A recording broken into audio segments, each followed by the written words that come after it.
تاسې به قرآن کسب نه ګرځوئ چې د دې په واسطه باندې ګټې کوئ. دا ناروا ده. قرآن د یو څو صورت دې زده کړي ځکه خلکو ته ورځي قرآن ورته وایي مړي دپاره. یعنې ګورئ طالبانو څومره ښه قاعده ده. قرآن به د خپل ژوندو د معیشت دپاره سبب نه ګرځوي چې په دنیا پیسې راګټي. دا ناروا ده. دنیا او پیسې په قرآن راګټل دا ناروا ده. همدا یې کسب جوړ کړي. بس ټوله ورځ همدې ته ناست دمونه کوه په قرآن باندې. صحیح ده قرآن کې چې پاس ته خو ته به دا کسب ځان ته نه جوړوي.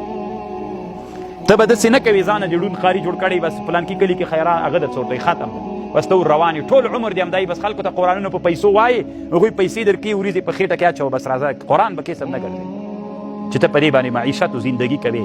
قرآن به الله چې علم د قرآن درکړی ده چې شیخ الحدیث چې شاته درته ویلي چې هغه بله مدرسه کې 1,00,000 روپۍ درکوي بس هغه دې ته لاړ. سکالې دلته تنخوا ده ښه شیخ الله ښه علم درکړی ده. سکالې درته وایي شیخ صاحب موږ سره د مدرسه کې لویه دوره وکړه بس په دواړو سترګو 100 روپۍ 50,000 روپۍ تنخوا ده.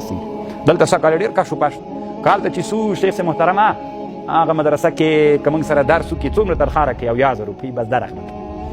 نو د دې چې محتمیم ولې شیخ صاحب دلته خو ښه تنخوا ده که نه ولې ځې هلته 10,000 دي که ته یې راکړې نو دا خو ګوره کسب سو.